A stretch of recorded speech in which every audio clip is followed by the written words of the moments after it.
Hi, Analisa 6 here to bring you the May 2023 horoscope for the zodiac sign of Aquarius for sun and rising placements, coming at you from the Sober Curator, Lady of Leisure. I guess it's really just Lady of Leisure headquarters.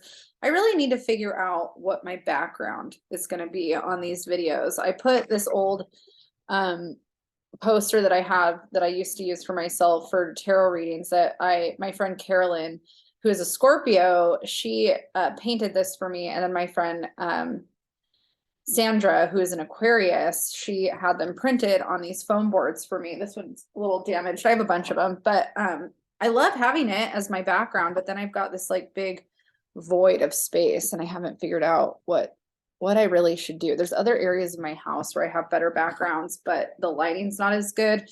And I've got this little desk here. So I don't know, it just is what it is. Okay, let's get into your horoscope, Aquarius. How are you? Nice to see you. We're in May. We started out May kind of rocky. We've got a lot of energy in Taurus. We've got the sun in Taurus right now, Mercury retrograde in Taurus, Vesta's in Taurus, Uranus is in Taurus, the North Node is in Taurus. And we also we just had a prenumbral, I hope I'm saying that right. I always say words wrong, but we had a lunar eclipse in the sign of Scorpio, which is the polar opposite of Taurus. So we're going to talk about how the month started and then get into kind of where the eclipse was and then talk about what the rest of the month holds in store for us. So one of the things that I think is important to know right off the bat with all this Taurus energy is that the fixed axis of Scorpio and Taurus it's the earth and water fixed axis makes a hard aspect to the sign of Aquarius. Aquarius is the fixed air sign that is opposite of Leo. And so there's, cardinal signs, fixed signs, and mutable signs.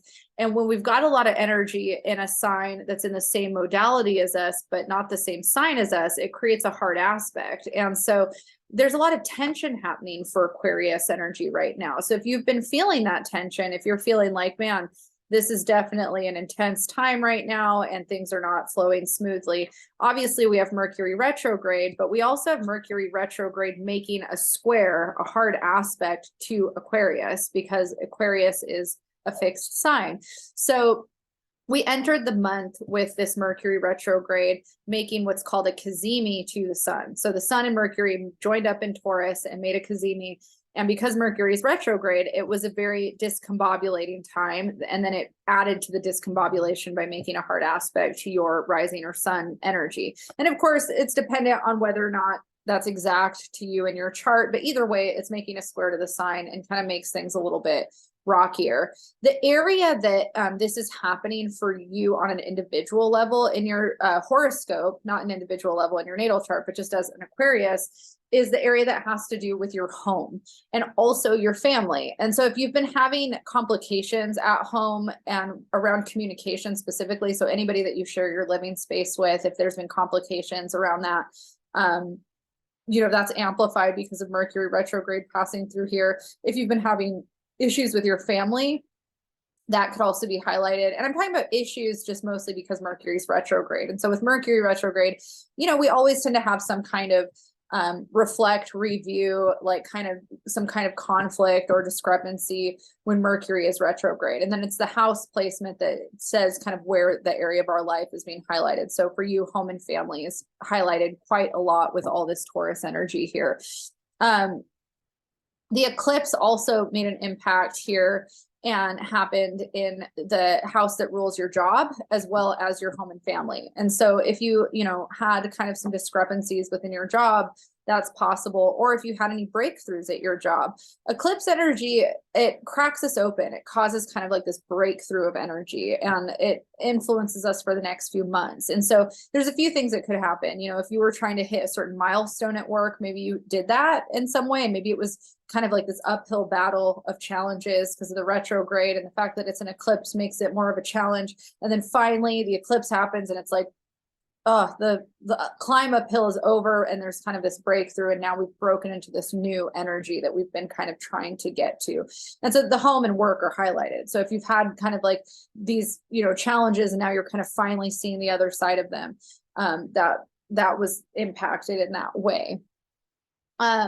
let's start getting into the kind of what's happening now post eclipse. So tomorrow, today's May 6th that I'm recording this video, and tomorrow's May 7th, and Venus is going to be leaving Gemini, where she's been for the last month, and enter Cancer. And so you've had Venus passing through the area that represents self-expression and creativity, romance, and also how you connect to children as well as your own inner child. And Venus is a really positive energy for that. She amplifies that. She helps you work on feeling more confident in that and connecting to yourself and your life in those ways. And now starting tomorrow, she's going to be entering the area that rules your health. And she's entering the sign of Cancer. And Mars has already been passing through here for the last, well, pretty much since the end of March. And so Mars has, been kind of maybe drudging stuff up in your health and your daily routine. When Mars is passing through here, it might be hard to get a daily routine locked in, but you might also be reflecting on trying to do that or make those things more of a priority in your life. If you've been having any health problems, digestion or stomach issues or gastrointestinal issues might have come up. There's also in this area with Cancer specifically, it could have to do with, if you're a woman, womb or uterus kind of stuff. So those are things where your health in that way, taking those things into consideration is really important. Venus passing through here helps bring some resolution and some healing and some resolve here. If you have been kind of going through the thick of it, you might start to feel like you're making some headway after Venus enters Cancer tomorrow. And Venus will be in Cancer the rest of the month. So again, your health, taking good care of yourself, caring about your daily routine, and really making sure you're putting good things in your body, getting rest. Cancer really likes to rest and make sure it's getting good sleep and all of that kind of stuff. So that's definitely supported and emphasized with Venus entering Cancer. And it sextiles that Taurus energy. So again, that's a positive thing to be focusing on while you have this other energy happening in the house that Cancer traditionally rules. On the 14th, at the end of the day, in the evening, Mercury is going to station direct in Taurus. So, finally some things in that area of home and family will be moving forward. And then you'll be out of the shadow period by the 21st.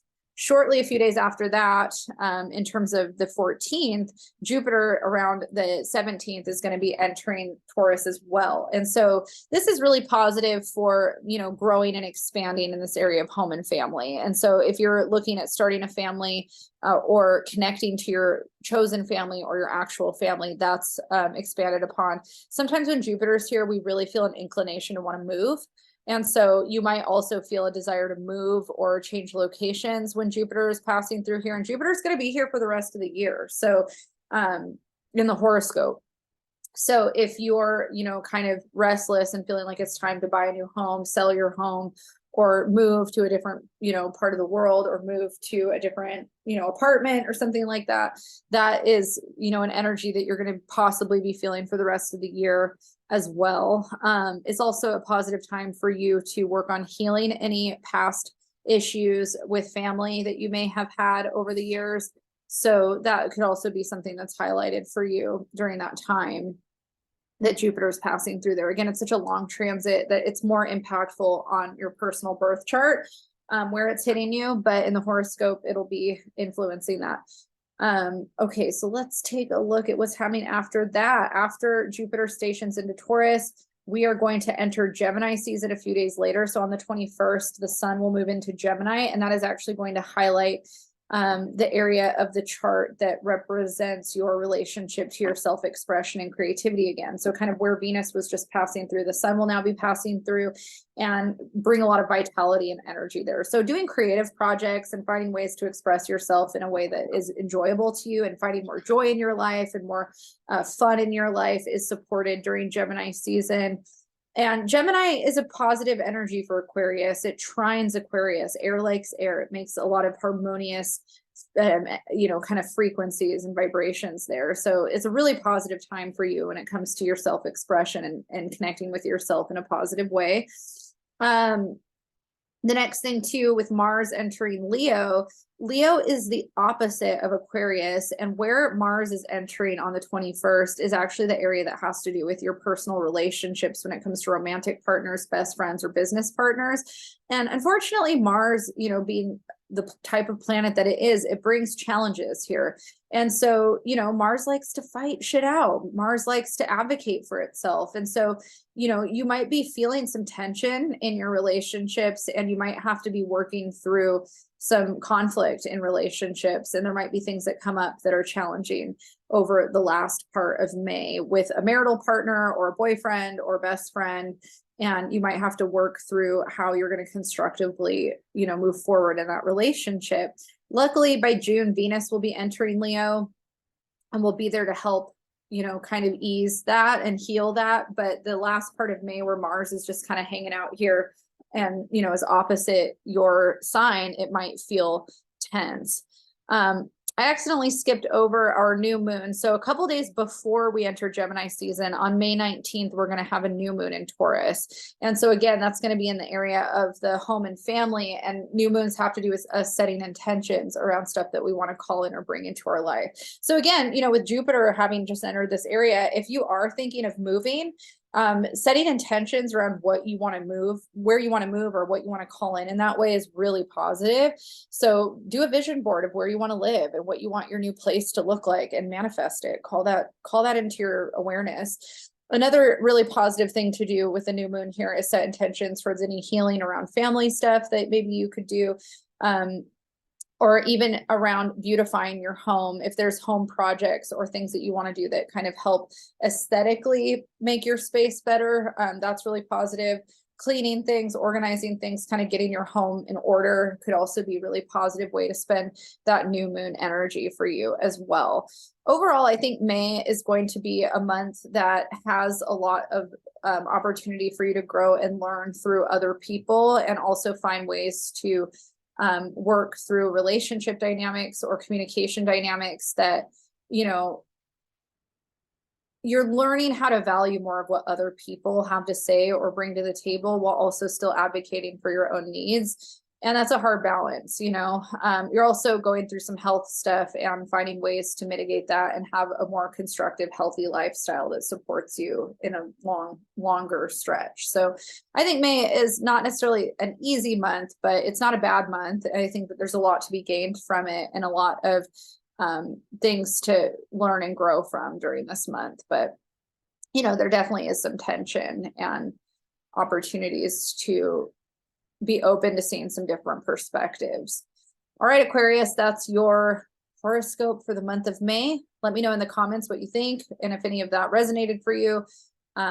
Make sure to hit the subscribe button if you want notifications on when I upload these videos every month. And you can follow me at Lady of Leisure, or follow at The Sober Curator. And we both have websites, which are ladyofleisure.com and the sobercurator.com.